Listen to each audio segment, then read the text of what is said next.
Ang katahimikan sa loob ng condo unit ni Alena ay kakaiba. Hindi ito ang uri ng katahimikan na nagdudulot ng kapayapaan. Ito ay mabigat, puno ng pag-asa na unti-unting nauubos sa bawat segundo na lumilipas. Kanina lang, ang hangin ay puno ng halimuyak ng mamahaling pabango at ng matamis na amoy ng chocolate cake na nakapatong sa mesa. Ngayon, tila pati ang amoy ay nawawala na rin, pinalitan ng lamig na dala ng lalaking nakatayo sa harap niya. "Rico, kanina pa ako naghihintay." Basag ni Alena sa katahimikan. Pilit pinapasigla ang boses kahit nararamdaman na niya ang paggapang ng kaba sa kanyang dibdib. 5 taon. 5 taon silang magkasama.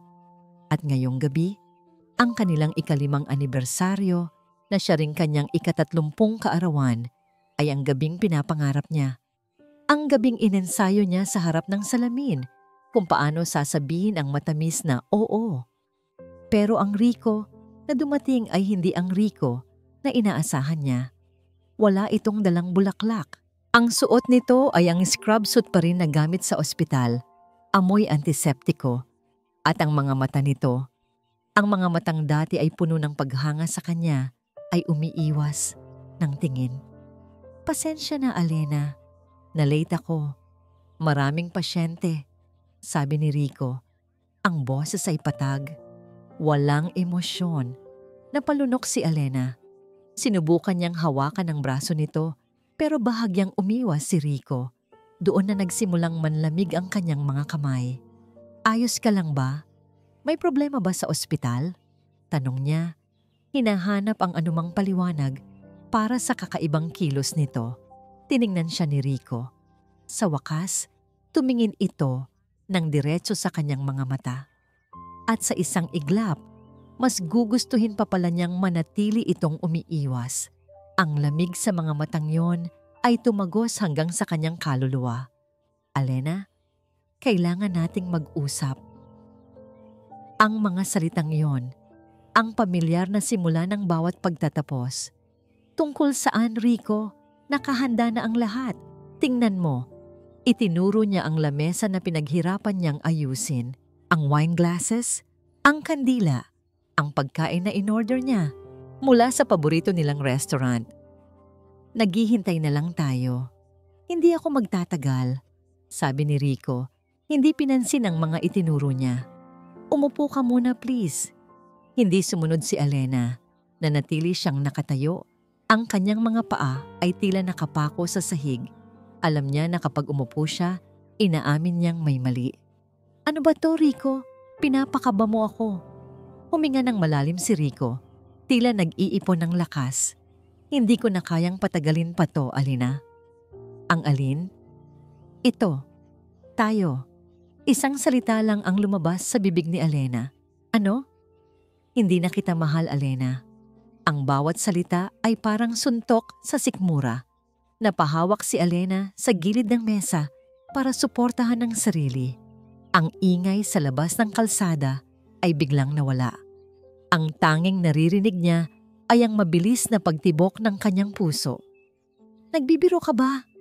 Nanginginig niyang tanong. "Rico, anibersaryo natin. Birthday ko. Huwag ka namang magbiro ng ganito." "Sa tingin mo ba nagbibiro ako sa ganitong sitwasyon?" Seryosong sagot ni Rico. Nagsimulang mag-init ang mga mata ni Alena.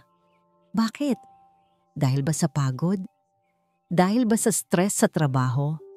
Kung ano man yan, kaya nating ayusin. 5 taon, Rico. Hindi mo pwedeng itapon na lang yon.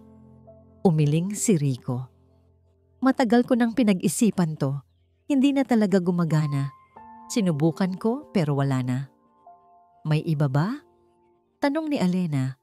Ang boses ay basag na. "May ibang babae ba? Si Katrina ba? Yung ex mo na pilit pa ring bumabalik?"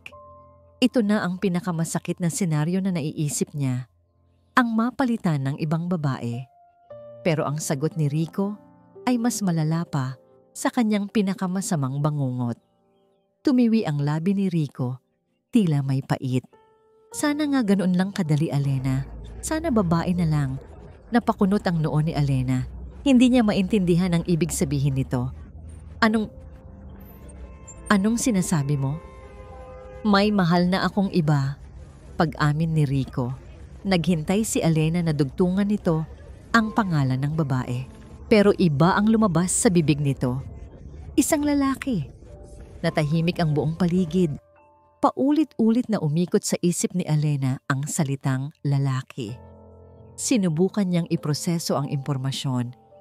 Si Rico, ang kanyang perpektong doktor, ang lalaking pinangarap niyang makasama habang buhay, ay inamin na may gusto itong lalaki? Imposible, umiling si Elena, kasabay ng pagtulo ng unang butil ng luha. Nagsisinungaling ka, ginagawa mo lang tong dahilan para saktan ako ng sobra para hindi na ako humabol pa. Maniwala ka sa gusto mong paniwalaan, malamig na sabi ni Rico. Pero tapos na tayo, kailangan ko nang umalis. Tumalikod si Rico at naglakad papunta sa pinto. Ang pagtalikod na yon ang gumising kay Elena mula sa pagkabigla. Ang sakit ay napalitan ng matinding galit. Ang 5 taon ng kanyang buhay, ang mga pangarap, ang pag-ibig na ibinigay niya, lahat ay parang isang malaking kasinungalingan. Babalik ka, sigaw niya. Rico, wag mo akong talikuran. Binuksan ni Rico ang pinto. Hindi man lang ito lumingon. Paalam, Elena, at happy birthday. Isinara nito ang pinto. Naiwan si Elena sa gitna ng kwarto. Ang kanyang mga tuhod ay bumigay na.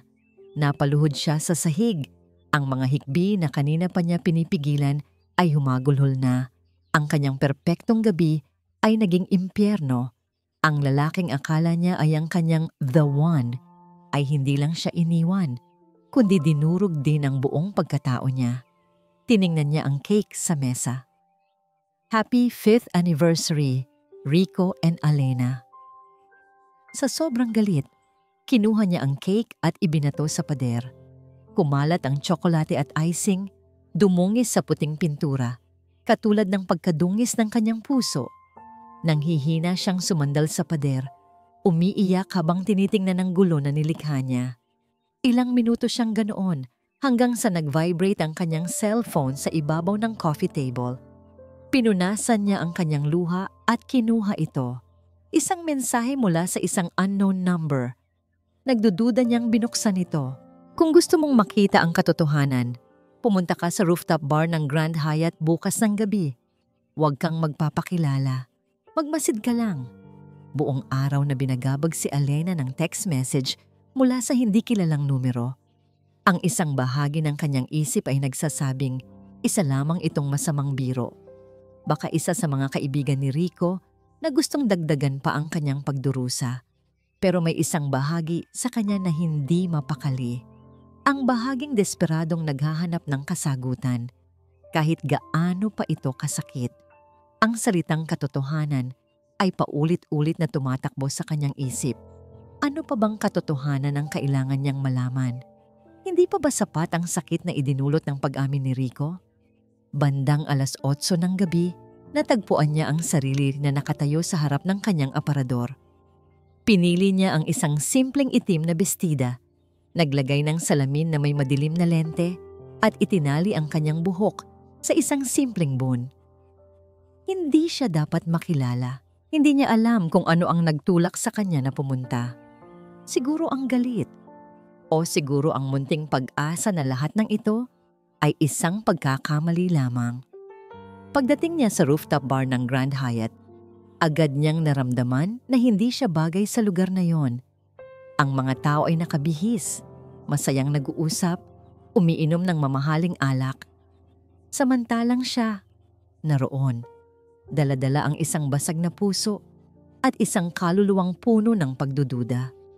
Humanap siya ng isang mesa sa pinakasulok na bahagi ng bar, kung saan tanaw niya ang halos lahat ng tao, pero hindi siya gaanong mapapansin.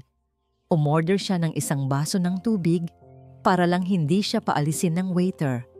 Halos 1 oras na siyang nagmamasid.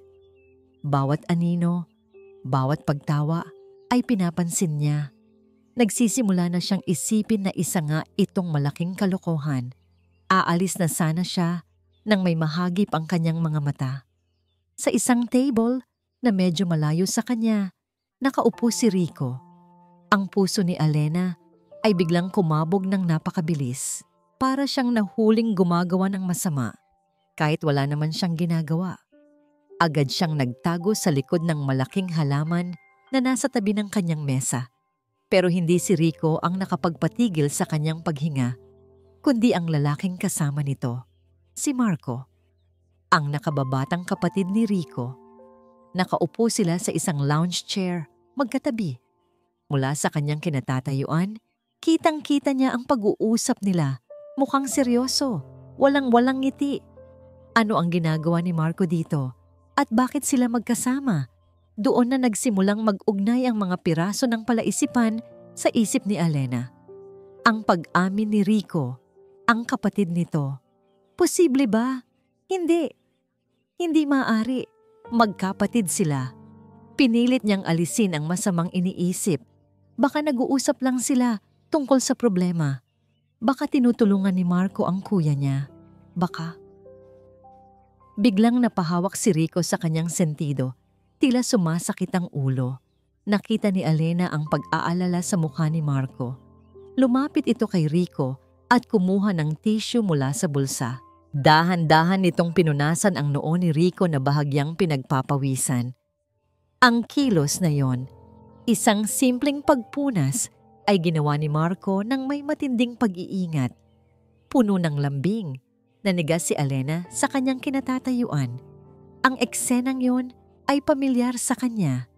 Iyon ang paraan niya ng pag-aalaga kay Rico kapag pagod ito mula sa ospital. Tila hindi sapat iyon, nakita niyang may ibinulong si Marco kay Rico. Tumango si Rico at sinubukang tumayo. Pero tila nawalan ito ng balanse at napahawak sa braso ni Marco. Inalalayan ni Marco ang kanyang kuya. Ang isang kamay nito ay nakahawak sa braso ni Rico, habang ang isa naman ay nasa baywang nito para suportahan. Para sa ibang tao, isa lamang itong pag-aalalay sa kapatid. Pero para kay Alena, na ang isip ay nilamon na ng lason ng pagdududa, ang eksena ay iba. Ang paraan ng paghawak ni Marco, ang pagiging malapit nila sa isa't isa, ang pag-aalala. Lahat ay sumisigaw ng isang bagay na hindi niya matanggap. Ito na ba ang katotohanan? Ang lalaking sinasabi ni Rico ay ang sarili nitong kapatid. Isang alon ng pandidiri at galit ang bumalot sa kanya. Some brothers are just unusually close. Isang boses ng babae ang biglang nagsalita mula sa kanyang likuran. Nagulat si Alena at napalingon. Nakatayo doon si Katrina Sandoval, ang ex-girlfriend ni Rico.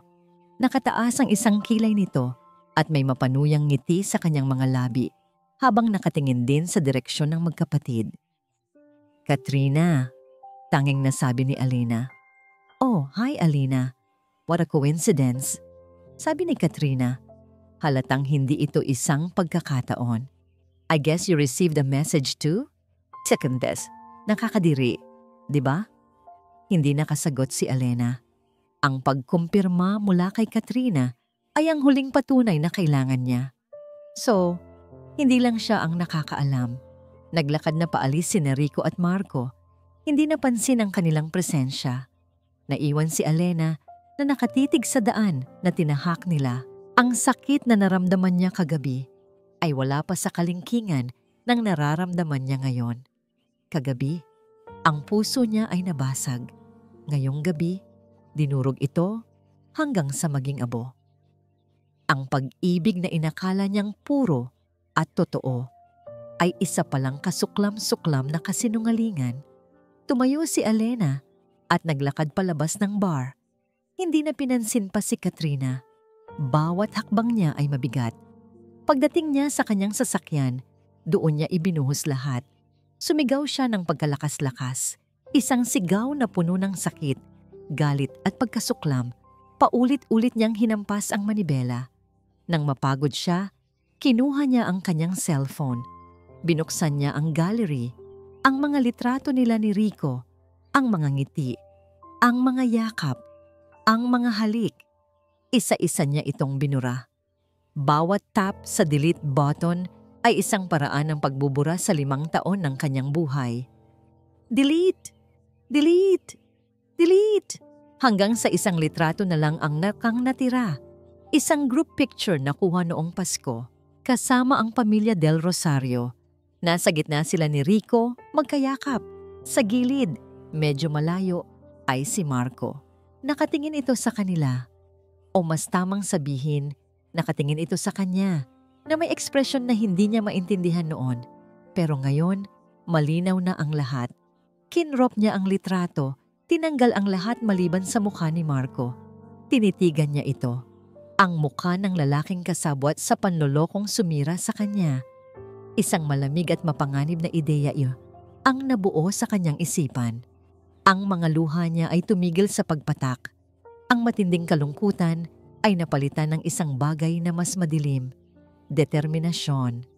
Sisirain ko kung ano man ang meron kayo, bulong niya sa sarili habang nakatitig sa litrato. Ang boses niya ay walang emosyon, puno ng yelo. Ipapatikim ko sa iyo ang sakit, Rico. At ikaw, binaling niya ang tingin sa imahe ni Marco. Gagamitin kita para gawin yon. Kinabukasan, ibang Alena na ang humarap sa salamin. Hindi na luha ang dumadaloy sa kanyang mga mata, kundi apoy. Ang sakit na nararamdaman niya ay hindi nawala. Nag-iba lang ito ng anyo. Naging panggatong ito para sa nag-aalab na galit sa kanyang puso. Hindi na siya ang Alena na naghihintay lang. Siya na ngayon ang gagawa ng sarili niyang kwento. Isang kwento ng paghihiganti. Binuksan niya ang kanyang laptop. Ang target niya, si Marco Del Rosario. Ilang oras niyang pinag-aralan ang social media profile nito. Isang arkitekto, mahilig sa kape, mahilig tumakbo tuwing umaga. At base sa mga check-in nito, may isang coffee shop malapit sa St. Luke's BGC, ang ospital kung saan nagtatrabaho si Rico, na madalas nitong puntahan tuwing hapon bago umuwi. Perpekto. Isang plano ang nabuo sa kanyang isipan. Simple pero epektibo. Hindi niya kailangang maging agresibo. Ang kailangan lang niya ay maging isang kaawa-awang biktima. At alam niyang sa larangang iyon, magaling siyang umarte. Kinahapunan, naroon na siya sa coffee shop. Nakaupo sa isang mesa malapit sa pinto. May hawak na libro pero hindi naman nagbabasa. Ang kanyang mga mata ay nakatutok sa bawat taong pumapasok. Nang bumukas ang pinto at pumasok si Marco, biglang bumilis ang tibok ng puso ni Alena. Ito na, oras na ng palabas.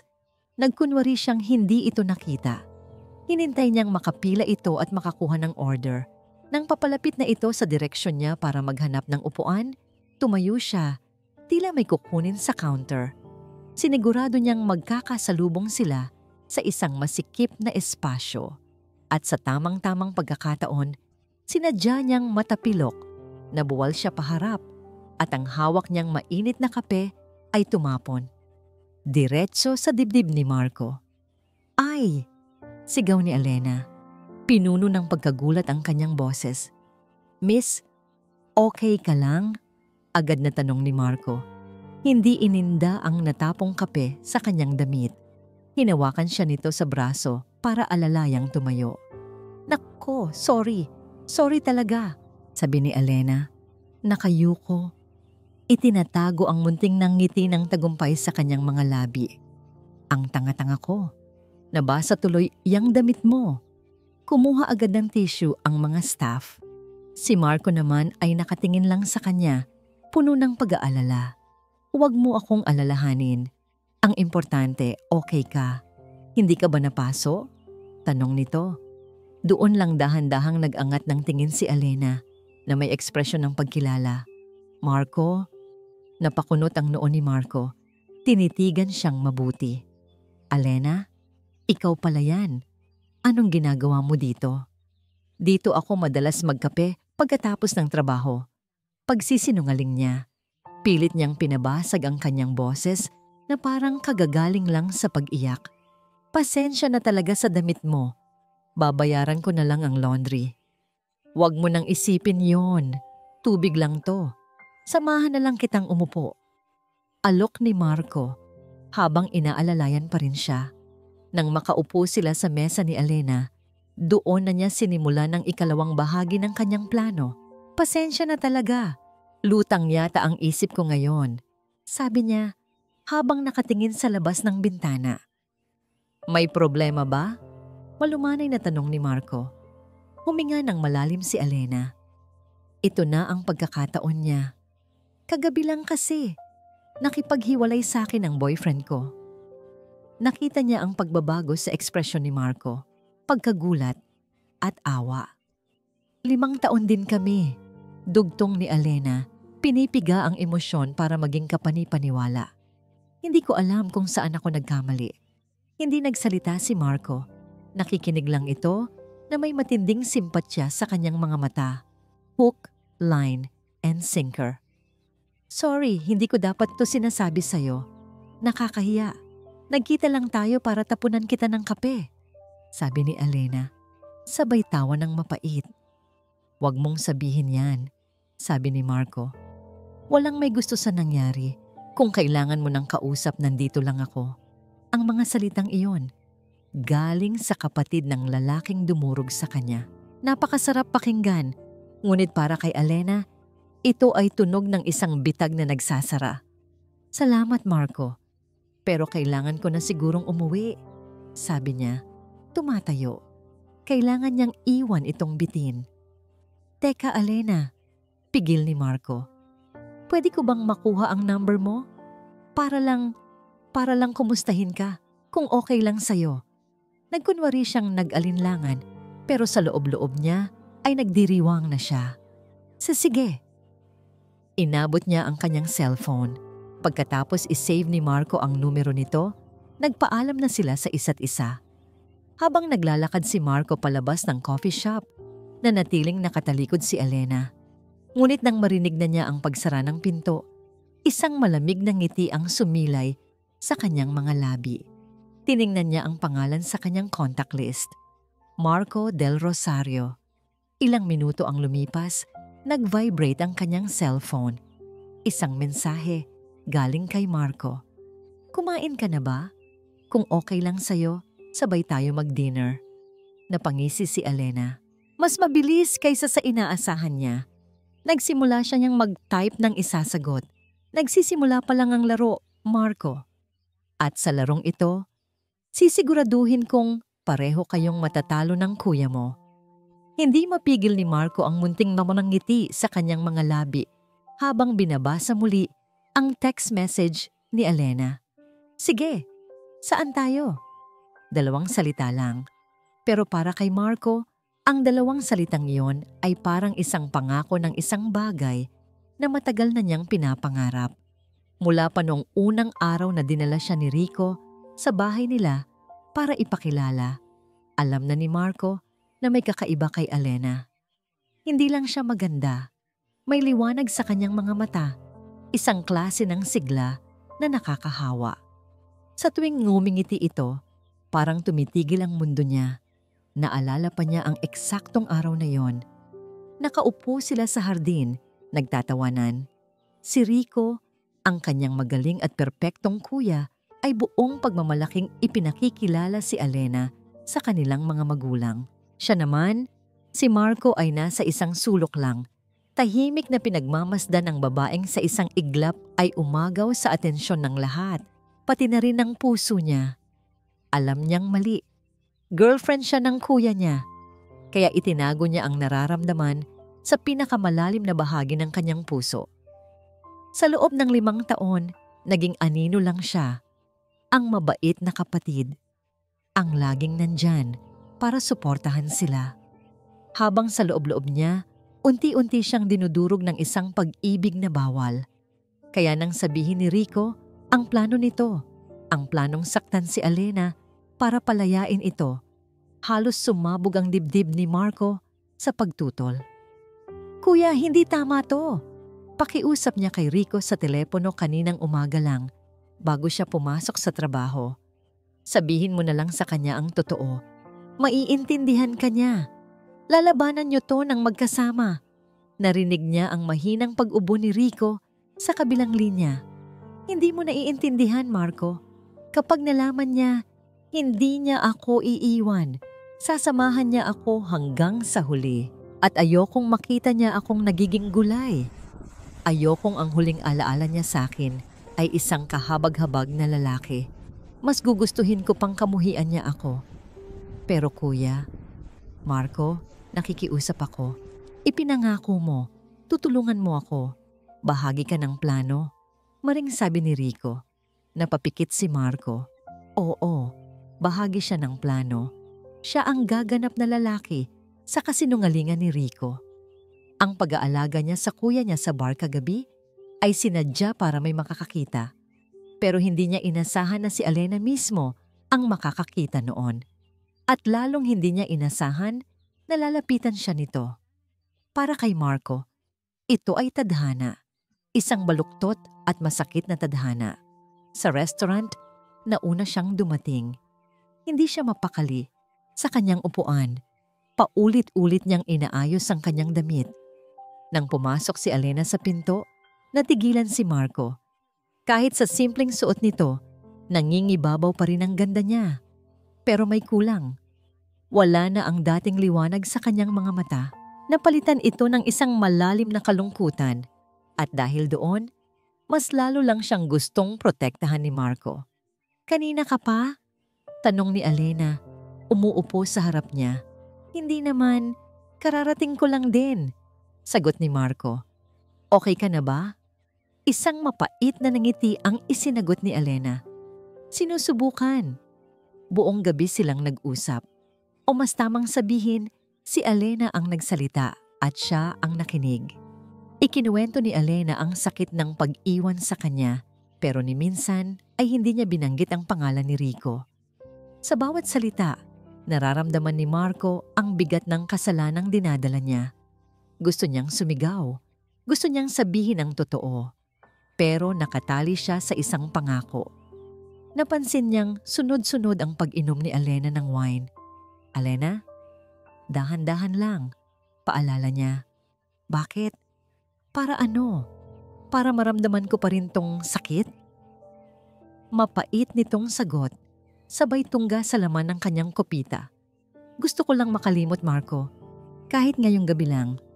Hindi na siya umimik pa. Hinayaan niya lang ito.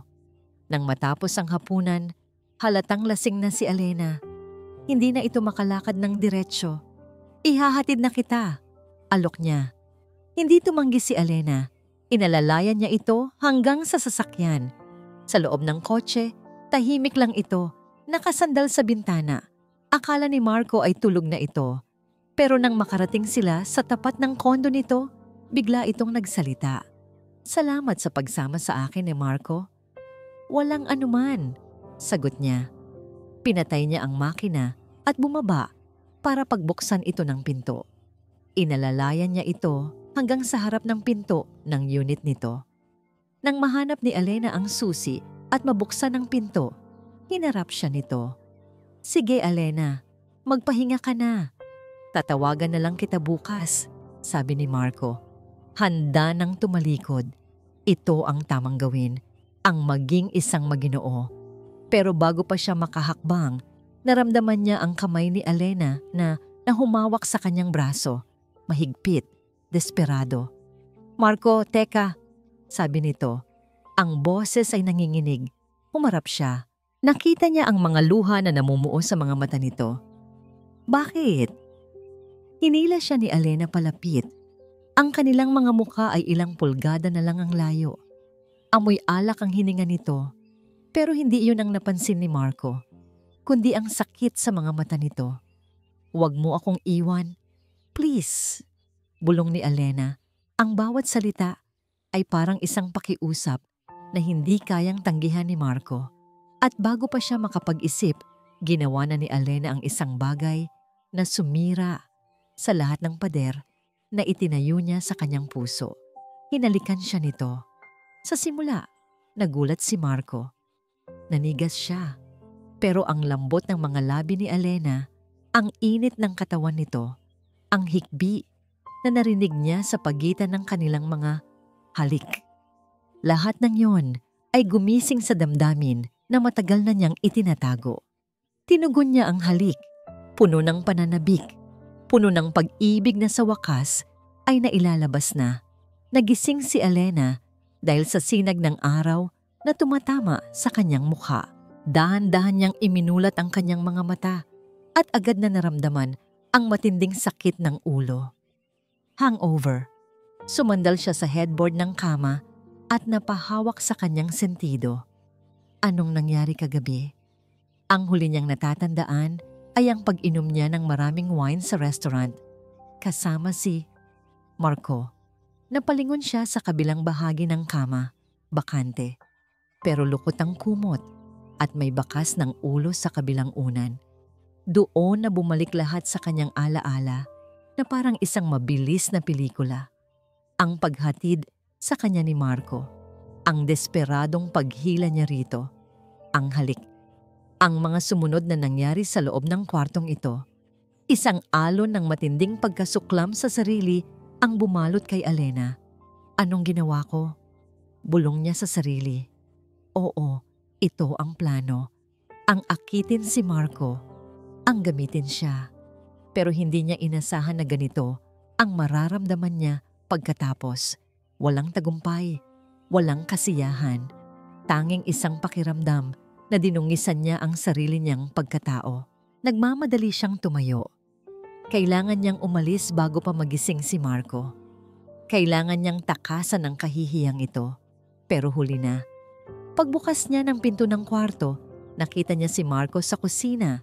Nakatalikod, nagtitimpla ng kape. Nakasuot pa rin ito ng damit nito kagabi, pero halatang bagong ligo. Nang marinig nito ang pagbukas ng pinto, lumingon ito at ngumiti. Isang nangiti na puno ng saya. "Good morning!" bati nito. "Pinagtimpla na kita ng kape para sa hangover." Hindi makapagsalita si Elena. Tinitigan niya lang ito. Ang lalaking ito, na dapat ay kasangkapan lang sa kanyang paghihiganti, ay heto't inaalagaan siya. Ang bait nito, masyadong mabait. At dahil doon, mas lalo lang siyang nakonsensya. "Kailangan ko nang umuwi," malamig niyang sabi. Hindi pinansin ang alok nito. Nawala ang nangiti sa mukha ni Marco. "Teka, Elena, mag-usap muna tayo." "Wala tayong dapat pag-usapan," matigas niyang sagot. "Ang nangyari kagabi, lasing lang ako. Isang pagkakamali." Nakita niya ang sakit sa mga mata ni Marco. Isang iglap, nasaktan din siya. Pero mabilis niyang iwinaksi ang pakiramdam na yon. Hindi siya pwedeng maawa. Bahagi ito ng plano. Saktan si Marco para masaktan si Rico. "Elena, hindi iyon pagkakamali para sa akin," sabi ni Marco. Lumalapit sa kanya. Umatras si Elena. "Huwag kang lumapit. Kalimutan mo na ang nangyari. At huwag mo na akong tatawagan o pupuntahan ulit." Pagkasabi noon, kinuha niya ang kanyang bag at mabilis na lumabas ng apartment ni Marco. Iniwan itong nakatayo at tulala sa gitna ng kusina. Pagdating sa kanyang kondo, agad siyang pumasok sa shower. Paulit-ulit niyang kinuskos ang kanyang sarili na para bang matatanggal noon ang dumi na nararamdaman niya sa kanyang pagkatao. Lumipas ang mga linggo. Tinupad ni Marco ang sinabi niya. Hindi ito tumawag o nag-text. Sinubukan ni Elena na ibalik sa normal ang kanyang buhay. Ibinuhos niya ang kanyang oras sa trabaho. Nag-overtime siya. Ginawa niya ang lahat para maging abala, para walang oras na isipin ang nangyari. Pero may kakaiba siyang nararamdaman sa kanyang katawan. Madali siyang mapagod, lagi siyang nahihilo. At nitong mga huling araw, madalas siyang masuka tuwing umaga. "Imposible," sabi niya sa sarili habang nakatitig sa kalendaryo. Delayed ako ng 2 linggo. Isang malamig na takot ang gumapang sa kanyang buong katawan. Agad siyang nagpunta sa pinakamalapit na botika at bumili ng pregnancy test. Pag-uwi niya, nanginginig ang mga kamay na ginawa niya ang test. Pagkatapos ng 3 minutong paghihintay na parang habang buhay, tiningnan niya ang resulta. 2 linya, positibo. Nabitiwan niya ang pregnancy test. Napaupo siya sa sahig ng banyo, nakatulala sa kawalan. Buntis siya. Ang bunga ng isang gabing puno ng galit at paghihiganti ay nasa loob ngayon ng kanyang sinapupunan. Ang plano niya ay para sirain sina Rico at Marco. Pero sa isang iglap, nag-iba ang lahat. Ang plano ay bumalik sa kanya. Isang biro ng tadhana na siya ang naging biktima. Paano na ngayon? Anong gagawin niya? Napatakip siya sa kanyang bibig para pigilan ang isang hikbi. Sa gitna ng kanyang pag-iisip, narinig niya ang malakas na pagtunog ng doorbell. Sino naman kaya ito?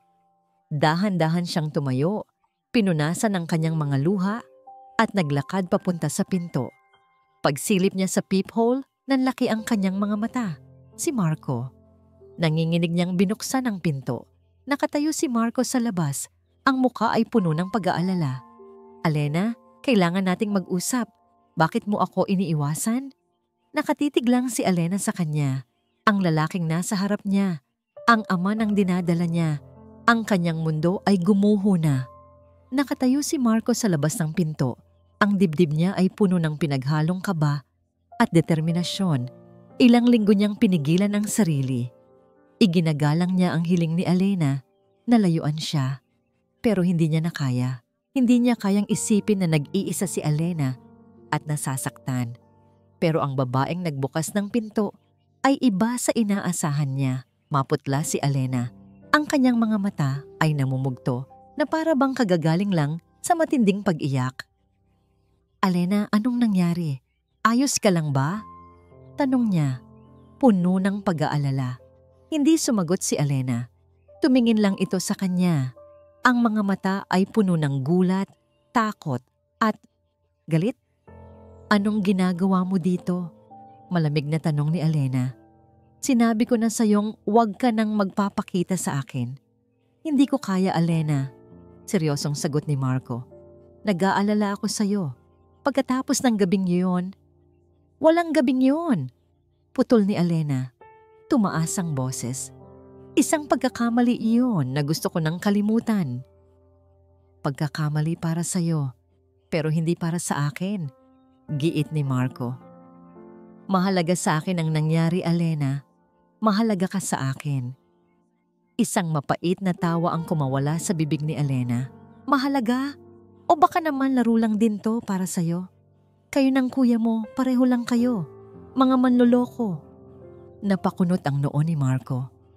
Anong ibig mong sabihin? Imbes na sumagot, humakbang paatras si Alena. Isasara na sana ang pinto. Pero mabilis na iniharang ni Marco ang kanyang kamay. Alena, please, mag-usap tayo. Kahit ano pa ang kasalanan ng kuya ko sa'yo, huwag mo namang idadamay sa akin. Bigyan mo ako ng pagkakataon na ipaliwanag. Tinitigan siya ni Alena.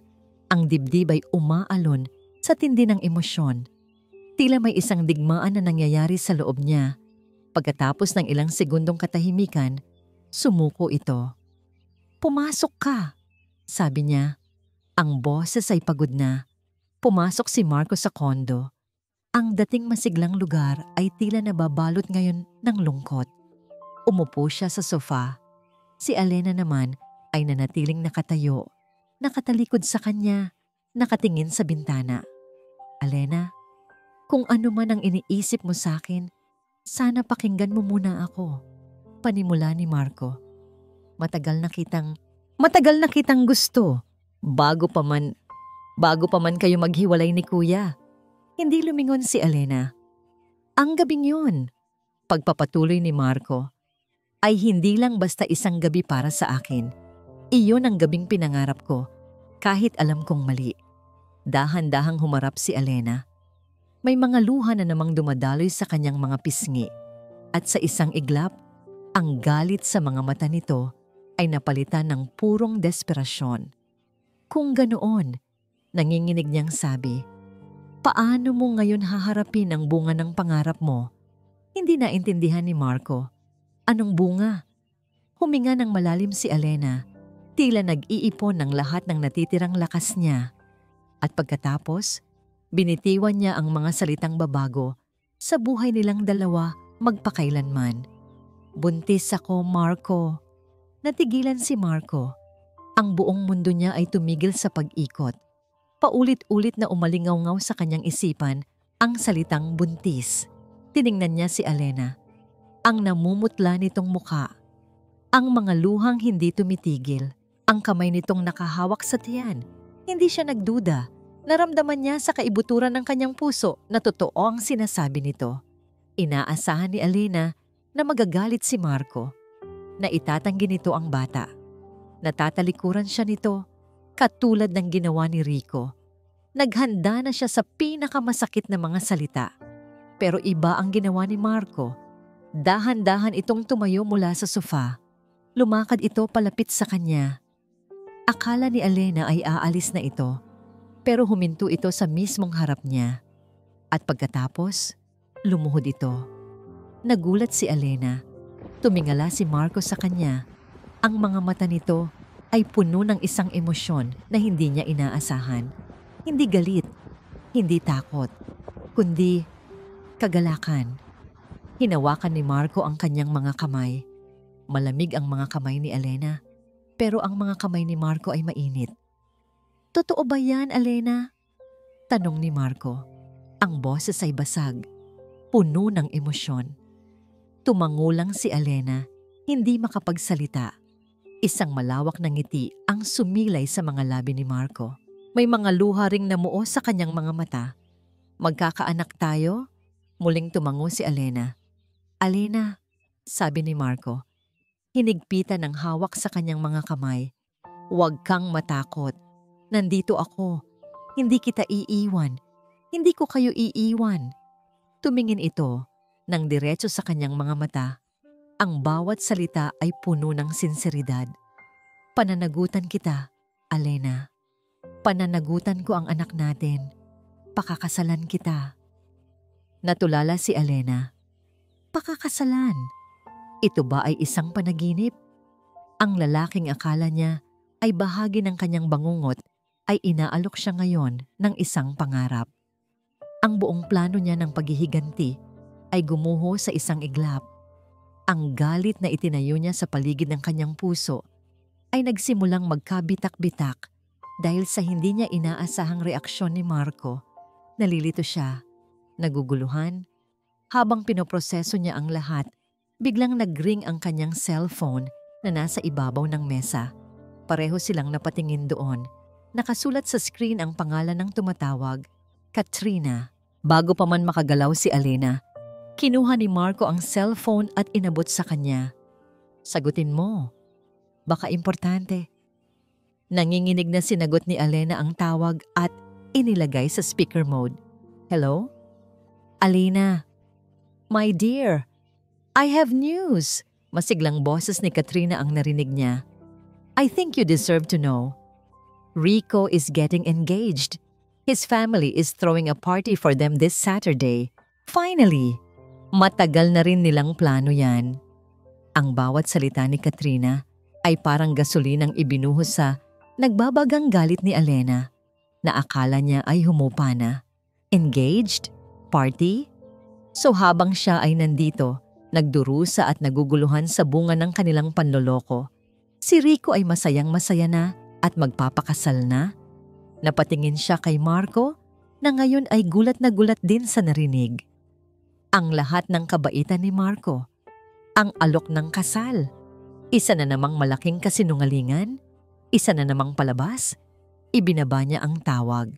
Tumingin siya kay Marco at ang namumuong pag-asa sa kanyang puso kanina ay muling napalitan ng yelo. Parang bombang sumabog sa loob ng tahimik na condo unit ang mga salita ni Katrina. Rico is getting engaged. His family is throwing a party. Matagal na nilang plano yan. Nakatitig lang si Elena sa cellphone pero ang isip niya ay lumilipad na. Ang imahe ni Rico, masayang nakangiti sa piling ng ibang tao, habang siya ay naiwang pasan-pasan ang isang problemang sila rin ang may gawa.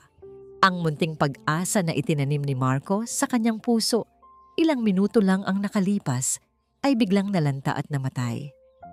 "Alena, huwag kang maniwala dyan," sabi ni Marco.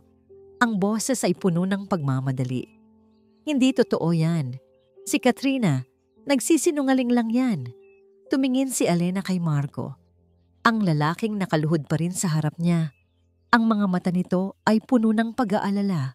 Pero ngayon, ang nakikita na lang ni Alena ay isang magaling na aktor, isang kasabwat. "Magsisinungaling?" Mapait na tanong ni Alena. Dahan-dahang tumatayo at lumalayo kay Marco. "Bakit siya magsisinungaling, Marco? Para saan? At paano mo nalaman na hindi totoo? Dahil ba alam mo ang lahat ng plano ng kuya mo?" Natigilan si Marco. "Hindi sa ganoon, Alena. Huwag ka nang magpanggap." Sigaw ni Alena. Ang sakit at galit ay nagsasama-sama na sa kanyang boses. "Akala ko, sa isang saglit, naniwala ako sa iyo. Naniwala ako sa kabaitan mo. Pero isa ka rin pala sa kanila. Ano to, Marco? Plano niyo rin ba ito? Ang ako'y mabuntis para tuluyan na akong mawala sa buhay ng kuya mo, para makasal na siya sa kung sino man yang pakakasalan niya ng walang problema? Hindi. Alena, hindi totoo yan." Tanggi ni Marco. Tumatayo na rin. "Wala akong alam sa sinasabi ni Katrina. Maniwala ka sa akin." "Paano ako maniniwala?" Humagulhol si Alena. "Ang buong buhay ko sa nakalipas na 5 taon ay isang malaking kasinungalingan. Ang lalaking minahal ko, iniwan ako dahil mas gusto niya ang kapatid niya.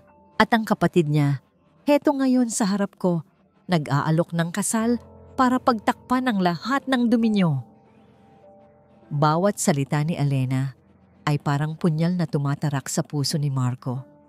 Ang sakit ng mga akusasyon ay mas matindi pa sa kahit anong pisikal na sakit. Pero mas nangingibabaw ang awa niya para kay Alena. Nakikita niya ang pagdurusa nito at alam niyang kasama siya sa mga dahilan noon. "Alena, please, kumalma ka. Mag-usap tayo ng maayos." Pakiusap ni Marco. Wala na tayong dapat pag-usapan. Biglang nag-vibrate ulit ang cellphone ni Alena. Isang picture message. Galing ulit kay Katrina. Nanginginig na binuksan ni Alena ang mensahe. Isang litrato.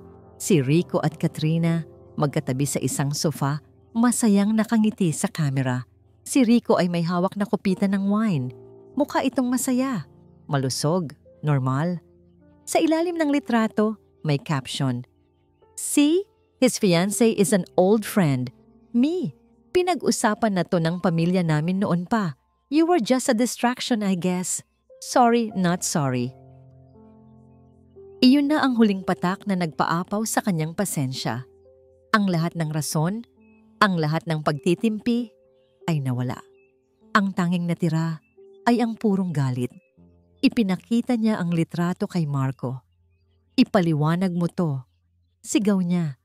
"Ito ba ang kuya mong may sakit? Ito ba ang kuya mong dapat kong kaawaan?" Mukha siyang masayang-masaya sa piling ng bago niyang fiancé. Gulat na tiningnan ni Marco ang litrato. "Teka, luma na tong litratong to. Kuha to noong birthday ni Mama. 2 years ago. Tanda ko to." Sinungaling talaga si Katrina. Pero hindi na nakikinig si Alena. Ang isip niya ay sarado na. Ang nakikita lang niya ay ang ebidensya ng isa na namang panloloko. "Tapos na ako sa mga kasinungalingan niyo," sabi ni Alena. Ang boses ay malamig at walang emosyon. "Kung gusto niyo ng gulo, ibibigay ko sa inyo." "Alena, anong gagawin mo?" Nag-aalalang tanong ni Marco. Kinuha ni Alena ang kanyang susi at bag. "Pupuntahan ko kayo. Sa bahay niyo. Sa engagement party niyo. At sisiguraduhin kong malalaman ng lahat ng tao doon kung anong klaseng pamilya kayo." "Walang party, Alena. Nananahimik lang ang pamilya ko sa bahay." "Mas maganda," sabi ni Alena. May isang mapanganib na ngiti sa kanyang mga labi. Para mas masaya ang sorpresa ko, naglakad siya papunta sa pinto. Sinubukang harangan siya ni Marco. "Huwag kang pumunta, Alena. Nagmamakaawa ako, lalo lang lalaki ang gulo." Tinitigan siya ni Alena ng diretso sa mata. "Hindi ba't yan naman talaga ang gusto ko? Ang guluhin ang perpektong mundo nyo?" Tinulak niya si Marco ng malakas at lumabas ng pinto. Isinarado ito ng may kalabog. Naiwan si Marco sa loob, puno ng pag-aalala at takot. Kailangan niyang maunahan si Alena. Kailangan niyang balaan ang pamilya niya. Mabilis niyang kinuha ang kanyang cellphone at tinawagan ang kanilang landline sa bahay. Habang nagri-ring, isa lang ang nasa isip niya. Ang bagyo ay paparating na at wala na siyang magagawa para pigilan ito. Ang biyahe ni Alena papunta sa bahay ng mga Del Rosario ay puno ng halo-halong emosyon. Galit, pait, pagkadismaya. Ngunit sa ilalim ng lahat ng iyon, mayroon ding matinding sakit. Ang sakit ng isang babaeng minahal ng buong puso at pinaniwalaang minahal din siya. Pero niloko lang pala. Ang bawat pagpindot niya sa gas pedal ay parang pagtulak niya sa sarili sa isang bangin na hindi niya alam kung saan ang ilalim. Ngunit wala na siyang pakialam. Kung malulunod siya, sisiguraduhin niyang madadamay sila. Nakarating siya sa malaking gate ng mga Del Rosario. Pamilyar na siya sa lugar na ito. Dito niya naranasan ng ilang sa pinakamasasaya niyang Pasko at Bagong Taon. Ngayon, babalik siya, hindi bilang isang miyembro ng pamilya, kundi bilang isang buhawi na wawasak sa lahat. Pinindot niya ang intercom. "Sino po sila?" tanong ng isang kasambahay. "Alena Reyes." Matigas niyang sagot. "Bisita ako. May mahalaga akong sasabihin kay Rico at Marco." Ilang sandali pa, bumukas ang gate. Ipinark ni Alena ang kanyang sasakyan at naglakad papunta sa main door. Pagpasok niya sa bahay, agad na sumalubong sa kanya ang mainit na ilaw at ang pamilyar na amoy ng nilulutong pagkain. Mukhang naghahapunan ng buong pamilya. Hindi nga pala engagement party kung hindi family dinner. Lalo siyang kinain ng galit. So, walang party. Pero masayang nagtitipon ang pamilya habang siya ay nagdurusa. Nakita niya si Mrs. Del Rosario, ang nanay ni Rico at Marco, na nakaupo sa sala, nagbabasa ng libro. Napalingon ito sa kanya at sa isang iglap, napalitan ng pagkabigla ang mukha nito. "Alena, anong ginagawa mo rito?" tanong ni Mrs. Del Rosario, tumatayo. Bago pa makasagot si Alena, lumabas na mula sa dining area si Rico at Marco, kasama ang tatay nila. Halatang narinig nila ang pagdating niya. Nakita ni Alena ang pagkabigla sa mukha ni Rico. Maputla ito. Payat. May bagsak ang mata.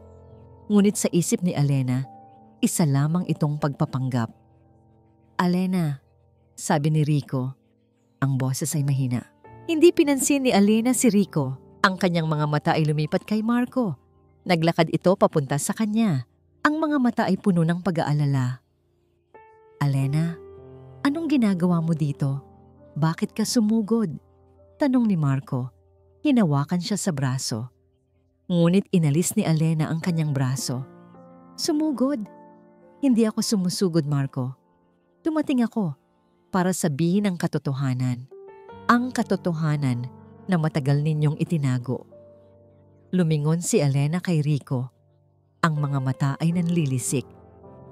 "Rico Del Rosario, talagang may lakas ka ng loob na magpakita sa harap ko pagkatapos ng lahat ng panloloko mo. Iniwan mo ako sa ere. Sinabi mong mas gusto mo ang lalaki. Tapos heto ka ngayon, mukhang walang pinagdadaanan at magpapakasal ka pa raw sa ibang babae ayon kay Katrina. Alena, huwag ka namang gumawa ng eksena," sabi ni Mr. Del Rosario, ang tatay ni Rico, na ngayon ay galit na ang mukha. "Ano bang sinasabi mo?" "Ang totoo, sir," sigaw ni Alena. Hindi na pinansin ang respeto. "Ang anak nyo, Ang perpekto niyong anak. Niloko ako. Ginawa akong tanga sa loob ng 5 taon. At ngayon, alam niyo kung ano ang mas masakit. Alam niyong sino ang ipinalit niya sa akin? Napatitig ang lahat kay Alena. Ang kanyang mga mata ay lumipat kay Marco. Ang kapatid niya. Ang sarili niyang kapatid. Nagkaroon ng bulungan. Ang mukha ni Mrs. Del Rosario ay putlang-putla. Si Mr. Del Rosario naman ay napasuntok sa hangin. Alena, tama na. Sigaw ni Rico. Ang boses ay tila may halong hirap. Tama na. Sigaw ni Alena. Ang dali namang sabihin ng tama na. Alam niyo ba kung ano ang pinagdadaanan ko? Habang kayo, masaya-saya dito, nagpapanggap na normal ang lahat, ako ay nagdurusa dahil sa inyo. Lumingon siya kay Marco. At ikaw, huwag kang magkunwari na mahal mo ako. Ginawa ko lang to para sirain kayo. Para maramdaman niyo ang sakit na naramdaman ko. Natigilan si Marco. Ang pag-amin ni Alena sa harap ng kanyang pamilya ay tumagos sa kanyang puso. Ang sakit na nararamdaman niya para sa kanyang sarili ay malalim. Pero mas nangingibabaw ang awa niya kay Alena. Alam niya na hindi totoo ang mga sinasabi nito. Ginagawa lang nito dahil sa matinding galit. Alena, hindi ganyan ang totoo, sabi ni Marco. Sinubukan niyang lapitan ito. Hindi totoo? Tumawa si Alena. Isang tawa na puno ng pait. Kung hindi totoo, bakit niyo ko pinaglalaruan? Bakit niyo ako pinaniwala na mahal niyo ako? At alam niyo kung ano ang pinakamasakit sa lahat? Ang resulta ng paglalaro niyo. Hawak ang kanyang tiyan. Tiningnan niya si Marco. Buntis ako. Marco, buntis ako. At ikaw ang ama. Natahimik ang buong bahay. Ang lahat ng mga mata ay nakatitig ngayon sa tiyan ni Alena. Pagkatapos ay kay Marco at kay Rico. Ang mukha ni Mrs. Del Rosario ay namutla. Napaupo ito. Si Mr. Del Rosario naman ay halos hindi makahinga. Alena, hirap na sabi ni Rico. Umalis ka na, Alena. Ang mga salitang yon ay parang nagbalik sa dating galit ni Alena. Umalis? Pagkatapos ng lahat ng ginawa niyo sa akin, ngayon niyo ako sasabihan ng umalis? Nakita ni Alena ang isang maliit na brown na bote sa ibabaw ng coffee table. Nakasulat sa label ang isang pangalang hindi niya maintindihan. Pero may nakadikit na sticker ng isang parmasya. Nakalagay ito sa isang espesyal na cushion box, isang gamot. Sa gitna ng kanyang galit, hindi na nag-isip pa si Alena. Nakita niya iyon bilang isang simbolo ng lahat ng kasinungalingan. Siguro ito ang gamot na iniinom ni Rico para magmukhang malakas at malusog, para mapaniwala si Katrina na okay siya. Sa isang mabilis na paggalaw, lumapit siya sa mesa. Ano to? Sigaw niya, sabay gapat ng kamay at paghawi sa kahon. Ang kahon ay lumipad, bumangga sa dingding at bumagsak sa sahig. Nagkalat ang mga piraso ng basag na salamin at isang likido ang kumalat sa marmol na sahig.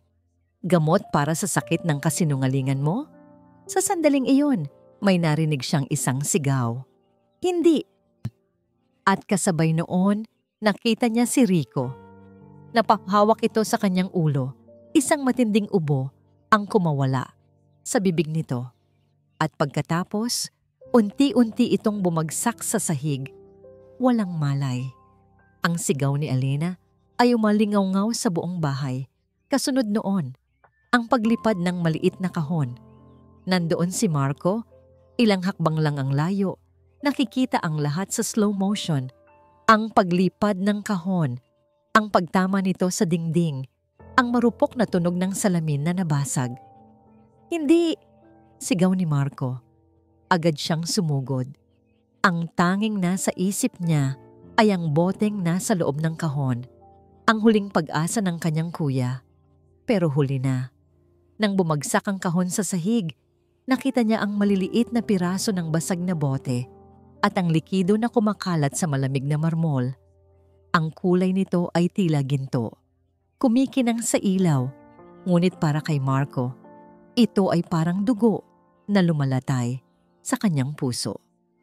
Ang gamot, ang experimental drug na halos ilimos na ni Rico sa ibang bansa para lang humaba pa ang buhay nito ng ilang buwan. Ang pinaghirapan nilang itago mula sa lahat. Ang tanging pag-asa. Wala na. Kasabay ng pagbasag ng bote, nakita ni Marco si Rico. Humawak ito sa ulo. Isang matinding ubo ang pumunit sa dibdib nito at pagkatapos ay bumagsak ito sa sahig, wala nang malay. "Kuya!" Sigaw ni Marco, lumuhod sa tabi ni Rico. Hindi ininda ang basag na salamin. "Rico! Anak!" Humagulhol si Mrs. Del Rosario. Tumatakbo papunta sa kanyang anak. Si Mr. Del Rosario naman ay dalidaling kumuha ng telepono para tawagan ang ambulansya. Si Alena, nakatayo lang, nakatulala sa mga nangyayari. Ang kanyang mga mata ay nanlaki. Tila hindi maintindihan ang biglang pagbabago ng sitwasyon. Ang galit ay biglang nawala, napalitan ng isang malamig na takot. Tiningnan ni Marco si Alena. Ang mga mata ay puno ng galit, sakit at pagkabigla. Anong nagawa mo?" Sigaw ni Marco. Ang boses ay puno ng pagdurusa. Hindi makasagot si Alena. Nakatitig lang siya sa basag na bote sa sahig. Ang likidong kumalat. "Gamot yan ni Kuya." Patuloy ni Marco. Humahagulhol habang yakap ang kuya nito. Ang huling pag-asa niya, ang tanging chance niya para humaba pa ang buhay, ginawa mo ang lahat para sirain siya. Sinira mo pati ang huling pag-asa niya. Naguguluhan si Alena. Anong sinasabi mo?" "May brain cancer siya, Alena. Stage 4. Kaya niya ginawa ang lahat. Kaya niya iniwan ka. Para hindi mo makita ang paghihirap niya. Para hindi mo maramdaman ang sakit." Ang bawat salita ni Marco ay parang isang martilyo na humahampas sa ulo ni Alena. Brain cancer? Stage 4? Ang lahat ng kasinungalingan. Ang lalaki. Ang mga matang malamig. Ang pag-iwas. Ang pagpapanggap ni Katrina. Ang lahat ng yon ay biglang nagkaroon ng kahulugan. Hindi niya iniiwan si Alena dahil sa ibang lalaki. Iniwan niya siya dahil mamamatay na siya. At ang liwanag sa mga mata ni Rico na nakita niya sa litrato ni Katrina ay hindi dahil sa kaligayahan. Ito ay marahil isang huling pilit na ngiti, isang pagtatago sa sakit. Ang lahat ng pinaniwalaan niyang katotohanan ay isa palang malaking kasinungalingan. At ang lahat ng kanyang ginawa, ang paghihiganti niya, ang pagiging buntis niya, ay nakatayo sa pundasyon ng isang malaking pagkakamali. Binalingan niya si Rico na ngayon ay halos hindi na humihinga. Ang kanyang mukha ay maputlang maputla. Siya ang may gawa nito. Siya ang dahilan kung bakit wala ng pag-asa si Rico. Parang may bumalikwas sa kanyang sikmura. Naramdaman niya ang matinding pagkahilo. Ang mundo niya ay umikot. Ang kanyang mga tuhod ay nanghina. Hindi niya narinig ang malakas na pag-ihip ng sirena ng ambulansya na papalapit na. Hindi niya narinig ang pagbukas ng pinto at ang pagpasok ng mga paramedic. Ang tanging naririnig niya ay ang boses ni Marco. Paulit-ulit na nagsasabi, "May brain cancer siya, Alena. Stage 4. Isang paramedic ang lumapit kay Rico. Sinusuri ang vital signs nito. Ang isa naman ay lumapit kay Alena. "Ma'am, okay lang po ba kayo? Nabigla po ba kayo?" Hindi sumagot si Alena. Nakatitig lang siya sa basag na bote sa sahig. Sa likidong kumalat, ang ginto na dapat ay buhay, ang ginto na sinira niya. Anong nagawa ko?" Bulong niya. Ang boses ay halos hindi na marinig. Ang sirena ng ambulansya ay lalong lumakas, sumisigaw sa gitna ng katahimikan ng gabi. Isang paalala ng isang buhay na nagtatapos at isang kasalanang kailanmay hindi na mabubura. Ang tunog ng sirena ng ambulansya ang nagdala kay Alena pabalik sa realidad. Naramdaman niya ang malamig na kamay ni Marco na humahawak sa kanyang braso.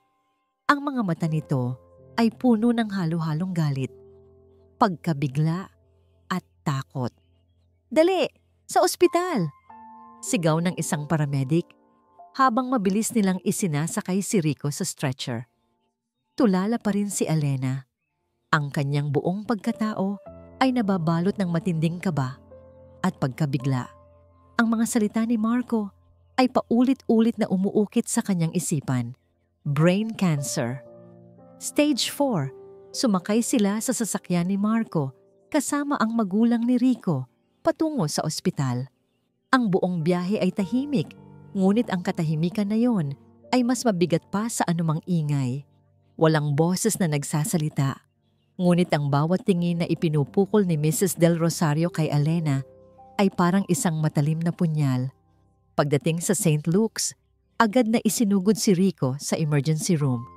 Ang magulang niya ay agad na sumama, habang si Marco ay hinawakan ng braso ni Elena. "Dito ka muna, susundan ko lang sila," sabi niya. Ang boses ay malamig, walang emosyon, walang awa. Iniwan ni Marco si Elena sa waiting area. Umupo si Elena sa isang malamig na upuan. Ang kanyang mga kamay ay nanginginig. Ang mga imahe ng nangyari kanina ay paulit-ulit na naglalaro sa kanyang isipan. Ang pagbagsak ni Rico, ang basag na bote, ang mga salita ni Marco. Ilang oras ang lumipas. Ang bawat segundo ay parang habambuhay. Nakita niya ang paglabas ng doktor mula sa emergency room. Agad na sumugod ang pamilya Del Rosario. Pinilit ni Elena na pakinggan ang usapan, kahit pa nararamdaman niyang wala siya sa lugar na yon. "Doc, kumusta po ang anak ko?" Nanginginig na tanong ni Mrs. Del Rosario. Umiling ang doktor. "Mrs. Del Rosario, ginawa na po namin ang lahat. Mabilis na lumala ang kondisyon ni Rico. Ang totoo po, matagal na niyang pinipigilan ang sakit. Ang gamot na iniinom niya ay panandalian lang din. At ngayong wala na yon, wala na po tayong magagawa."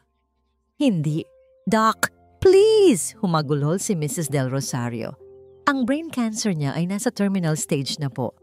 Malaki na ang pinsala. Hindi na po siya magtatagal. Siguro, ilang oras na lang po. Nabasag ang mundo ni Elena. Hindi lang ito masamang panaginip. Ito ay totoo. At siya ang naging mitya. Napansin niya ang paglapit ni Marco. Ang mga mata nito ay tuyo na, pero ang sakit sa kanyang muka ay kitang-kita. Hindi ito nagsalita. Huminto lang ito sa harap niya, at ang kanyang titig ay parang sinasabing, "Ito ang resulta ng galit mo." "Marco?" Tanging nasabi ni Elena. Ang boses ay basag. "Gusto ka raw niyang makita," sabi ni Marco. Ang boses ay malamig. "Si Kuya." Hindi na nagtanong pa si Elena. Tumayo siya at sinundan si Marco. Naglakad sila sa isang mahabang koridor, papunta sa isang pribadong kwarto. Pagpasok niya, doon niya nakita si Rico. Nakahiga ito sa kama. Ang muka ay putlang-putla. May mga nakasaksak na tubo sa kanyang katawan. Ang kanyang paghinga ay mababaw. "Rico!" Bulong ni Elena, lumapit sa tabi ng kama. Nilingon siya ni Rico, ang mga mata nito ay bahagyang nakabukas. May munting ngiti na sumilay sa kanyang mga labi. "Elena," hirap na sabi nito. Ang boses ay halos hindi marinig. Hinawakan ni Elena ang kanyang kamay, malamig at napakapayat. "Rico, patawarin mo ako." Humagulhol si Elena. "Ang lahat ng ginawa ko. Ako ang may kasalanan. Patawarin mo ako." Umiling si Rico. Pinipilit magsalita. Wala kang kasalanan, Elena. Ako ang may kasalanan. Ang kasinungalingan ko. Para lang maprotektahan ka." "Bakit, Rico? Bakit hindi mo sinabi? Nandoon ako para sa'yo." Umiiyak na tanong ni Elena. Ayokong makita mo akong naghihirap," sabi ni Rico. Ang bawat salita ay may kasamang matinding hirap. Gusto kong maging masaya ka. Nawala akong pasanin." Tinitigan siya ni Rico sa mata. Ang mga ito ay puno ng isang pag-ibig na nagdudulot ng sakit. "Mahal na mahal kita, Elena. Ang huling, ang huling desisyon ko ay para sa'yo. Maging masaya ka. Rico, iyak ni Elena. Hindi na niya kaya ang sakit. Huwag kang bumitaw. Lumaban ka. Ngumiti si Rico. Isang ngiti na puno ng kapayapaan. At pagkatapos, dahan-dahan, unti-unti, pumikit ang kanyang mga mata. Ang monitor sa tabi ng kama ay nagbigay ng isang mahabang, matinis na tunog. Isang tuloy-tuloy na linya. Namatay si Rico. Ang pag-iyak ni Elena ay umalingaw-ngaw sa buong kwarto. Naramdaman niya ang kamay ni Marco na humawak sa kanyang balikat. Ngunit ang yakap na yon ay hindi nagbigay ng ginhawa. Tanging ang sakit at ang matinding pagkakasala ang nararamdaman niya. Pagkatapos ng 3 araw ng burol, inilibing si Rico del Rosario. Ang buong pamilya at mga kaibigan ay naroon. Si Katrina ay naroon din, nagpapanggap na nalulungkot. Si Elena, nakatayo lang sa isang tabi, may maitim na belo sa kanyang mukha. Tinatago ang namumugto niyang mga mata. Hindi siya lumapit sa pamilya del Rosario. Hindi niya kaya. Ang bigat ng kanyang kasalanan ay halos ikamatay niya. Nang matapos ang libing at ang mga tao ay nagsisimula ng umalis, naramdaman niya ang isang pagtapik sa kanyang balikat. Si Marco, hindi ito nagsalita. Nag-abot lang ito ng isang puting sobre. Bago siya mawala. Para sa'yo daw to, sabi ni Marco. Ang boses ay bahagyang nanginginig. Kinuha ni Elena ang sobre. Isang sulat mula kay Rico. Tiningnan niya si Marco na ngayon ay lumalakad na palayo. Iniwan siyang nag-iisa sa gitna ng sementeryo. Kasama ang liham mula sa lalaking minahal niya at sa lalaking sinira niya. Pag-uwi ni Elena mula sa sementeryo, hindi niya na alam ang mararamdaman. Ang kanyang isip ay parang isang sirang. Paulit-ulit na pinatutugtog ang mga huling salita ni Rico, ang tunog ng monitor at ang pagbagsak ng basag na bote. Hinawakan niya ang puting sobre sa kanyang kamay. Ang liham, ang huling mensahe mula kay Rico. Umupo siya sa sofa. Pinagmamasdan ang sobre. Natatakot siyang buksan. Natatakot siyang harapin ang anumang nakasulat doon. Baka lalo lang siyang masaktan. Baka lalo lang bumigat ang kanyang konsensya. Pero sa kaibuturan ng kanyang puso, alam niyang kailangan niya itong basahin. Para sa kanya. Para kay Rico. Para sa kapayapaan. Dahan-dahan niyang binuksan ang sobre. Kinuha ang papel sa loob. Kilalang-kilala niya ang sulat kamay ni Rico. Isang ngiti ang sumilay sa kanyang mga labi. Puno ng pait. Nagsimula siyang magbasa. Minamahal kong Elena, kung nababasa mo ito, ibig sabihin, wala na ako. Alam kong galit ka sa akin. Alam kong nasaktan kita. At para doon, humihingi ako ng tawad. Walang araw na hindi ko pinagsisihan ang lahat ng kasinungalingan ko. Pero wala akong ibang nakitang paraan. Naaalala mo pa ba ang gabing nagkita tayo sa bar? Ang gabing sinabi ko sa'yo na mahal ko ang isang lalaki? Hindi kita kailanman sinungalingan sa iisang bagay, Elena. Minahal kita. Minahal kita ng sobra. Kaya ganoon din ako nasaktan nang malaman kong may taning na ang buhay ko. Brain cancer, Elena. Stage 4. Nalaman ko lang ilang buwan bago ang anibersaryo natin. Sinubukan kong labanan. Sinubukan kong maghanap ng lunas. Ang boteng nakita mo, iyon ang huling pag-asa ko. Isang experimental drug na binibili ko sa ibang bansa. Hindi ito makapagpapagaling, pero makapagpapahaba pa sana ng buhay ko ng ilang buwan. Ang pangarap ko ay makasama ka, Elena. Ang bumuo ng pamilya. Pero alam kong hindi na yon mangyayari. Ayokong makita mo akong humihina.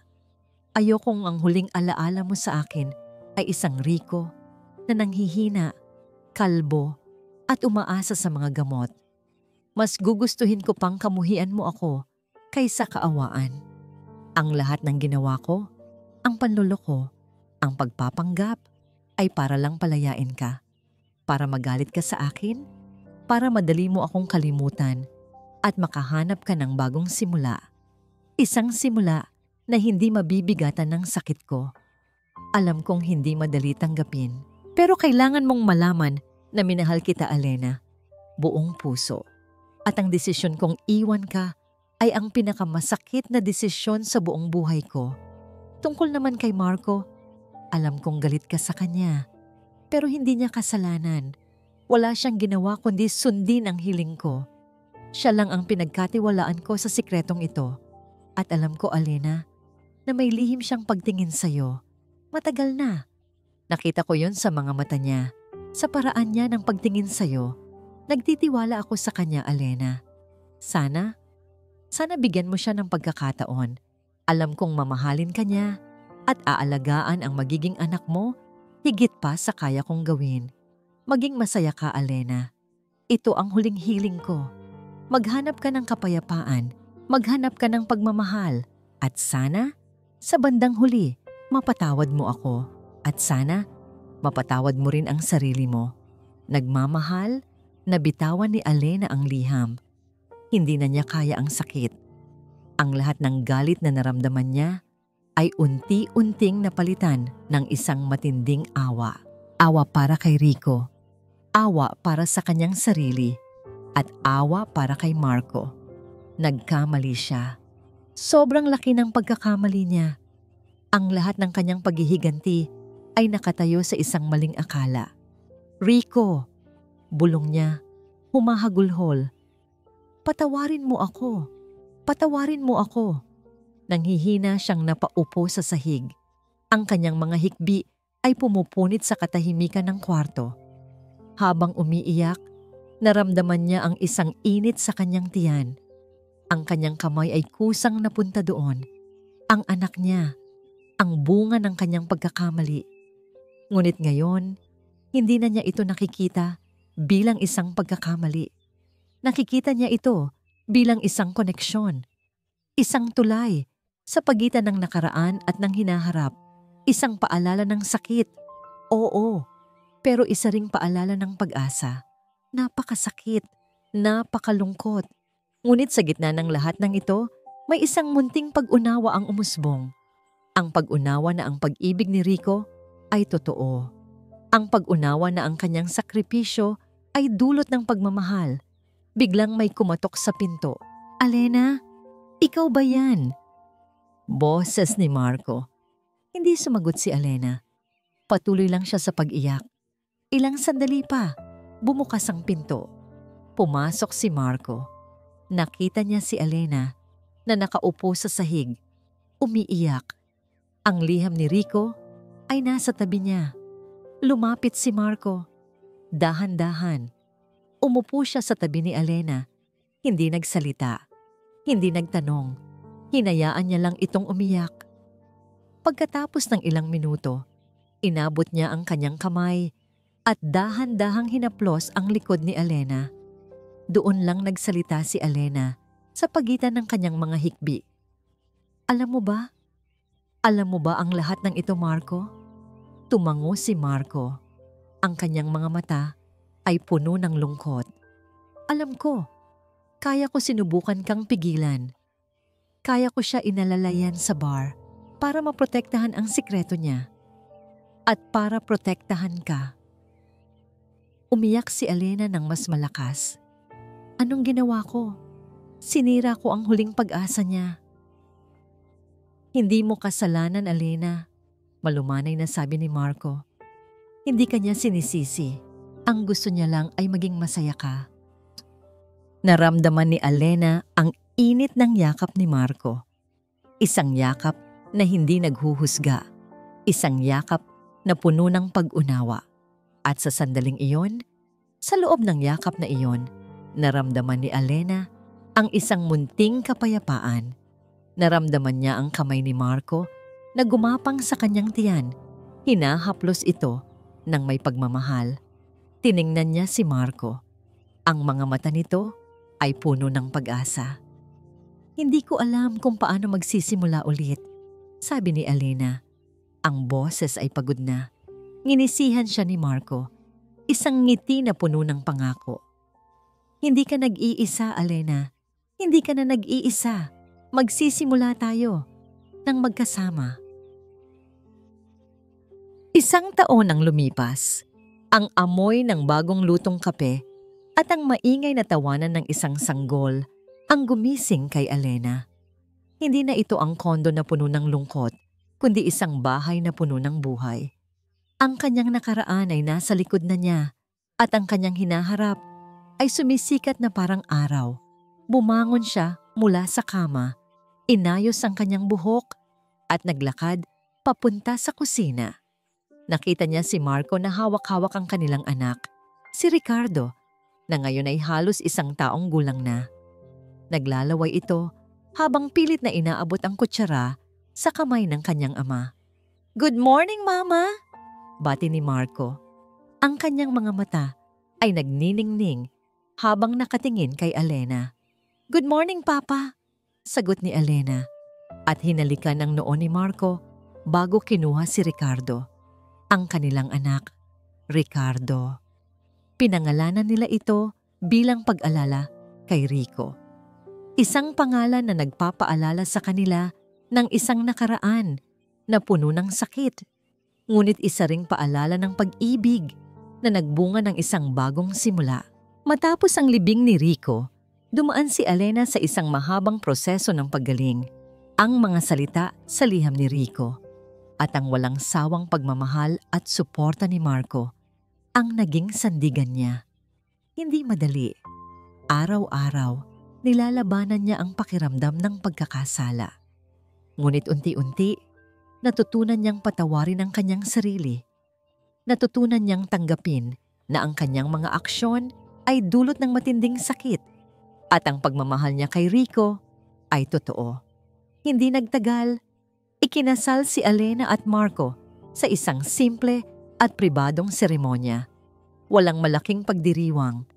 Tanging ang kanilang pamilya at ilang malalapit na kaibigan ang naroon. Ang pag-ibig nila ay hindi nagsimula sa isang fairy tale, kundi sa isang gulo. Ngunit sa bawat araw na lumilipas, pinatunayan nila na ang pag-ibig na binuo sa pundasyon ng respeto, pag-unawa at pagpapatawad ay mas matibay kaysa sa anumang pagsubok. Ngayon, linggo ng umaga, nagpasya silang pumunta sa sementeryo. Nasa likod si Ricardo, mahimbing na natutulog sa kanyang car seat. Tahimik ang buong biyahe. Ang kapaligiran ay puno ng katahimikan. Isang uri ng kapayapaan na hindi na nagdudulot ng takot. Pagdating sa sementeryo, lumabas si Alena at Marco. Dala ni Alena ang isang buke ng puting rosas, ang paboritong bulaklak ni Rico. Binuhat ni Marco si Ricardo na ngayon ay gising na at naghahanap ng atensyon. Naglakad sila papunta sa puntod ni Rico del Rosario. Ang lapida ay malinis. May nakatanim na maliliit na halaman sa paligid. "Rico," bulong ni Alena. Dahan-dahang inilalagay ang mga rosas sa ibabaw ng lapida. Napatingin siya sa larawan ni Rico na nakaukit sa lapida. Ang kanyang nangiti ay payapa, puno ng sigla. "Patawarin mo ako, Rico," bulong niya. "Alam kong matagal na akong pinatawad, pero kailangan ko ring patawarin ang sarili ko." 1 taon. 1 taon na ang lumipas at sa loob ng 1 taon na yon, maraming nagbago. "Salamat sa lahat," patuloy ni Alena. "Salamat sa pagmamahal mo, sa sakripisyo mo. Salamat dahil sa iyo, natutunan ko ang tunay na halaga ng pagpapatawad. At salamat. Salamat dahil sa iyo, nahanap ko ang isang taong mamahalin ko ng buong puso at magiging ama ng anak ko." Tiningnan niya si Marco na ngayon ay lumalapit sa kanya, kasama si Ricardo na masayang kinakalabit ang kanyang buhok. "Tingnan mo siya, Rico," sabi ni Alena habang nakangiti. "Napakabuti niyang ama at napakabuti niyang asawa." Binalingan niya si Ricardo. "At ikaw naman, anak, mahal ka ng Papa Rico mo, pero mas mahal ka ng Papa Marco at Mama mo." Hinawakan ni Marco ang kamay ni Alena. "Oras na para umuwi," sabi niya. Ang boses ay malumanay. Tumango si Alena. Sa huling pagkakataon, tiningnan niya ang lapida ni Rico. Ngayon, wala na ang sakit, wala na ang galit. Tanging ang kapayapaan ang nararamdaman niya. Isang kapayapaan na dulot ng pagtanggap at pagpapatawad. Bumalik sila sa sasakyan. Binuhat ni Marco si Ricardo sa car seat habang si Elena naman ay sumakay sa passenger side. Nang paandarin ni Marco ang makina, humarap si Elena sa kanya. "Salamat, Marco. Sa lahat." Ngumiti si Marco. "Walang anuman. Mahal kita, Elena. Mahal na mahal." "Mahal din kita," sagot ni Elena. Habang nagmamaneho sila papalayo sa sementeryo, nakatingin si Elena sa bintana. Ang araw ay sumisikat ng maliwanag at ang mga ulap ay tila sumasayaw sa asul na kalangitan. Sa likod niya ang nakaraan. Sa harap niya ang isang bagong simula kasama ang lalaking pinili niyang mahalin at ang bunga ng isang pagkakamaling nagdulot ng isang pagpapala. Ang pagpapatawad, hindi lang para sa iba, kundi para sa sarili. Iyon ang naging daan niya patungo sa tunay na kaligayahan. At sa huli, natuklasan niya na ang pag-ibig ay hindi laging perpekto, pero sa tamang puso, maaari itong maging walang hanggan. At dito nagtatapos ang matinding pagsubok at ang bagong simula nina Elena at Marco. Maraming salamat po sa inyong lahat, mga minamahal naming tagapakinig, sa paglalaan ng inyong oras at puso upang samahan kami sa paglalakbay na ito. Bilang inyong manunulat, labis po ang aking pasasalamat at tuwa na ibinahagi niyo ang bawat luha at ngiti ni Elena. Ang bawat karakter sa kwentong ito ay parang naging bahagi ng aking sarili at ang pagbuo ng kanilang mga karanasan ay isang emosyonal na paglalakbay din para sa akin. Naway, ang kwento ni na Elena, Rico at Marco ay nag-iwan ng malalim na mensahe sa inyong mga puso.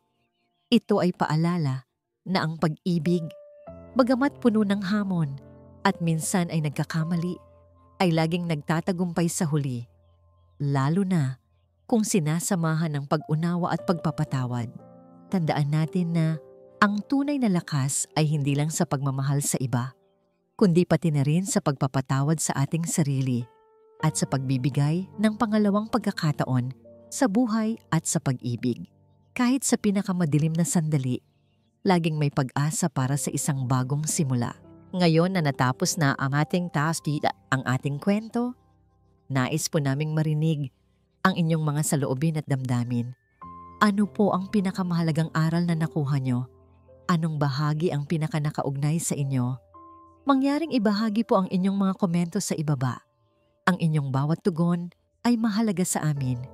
Hanggang sa muli, maraming salamat po.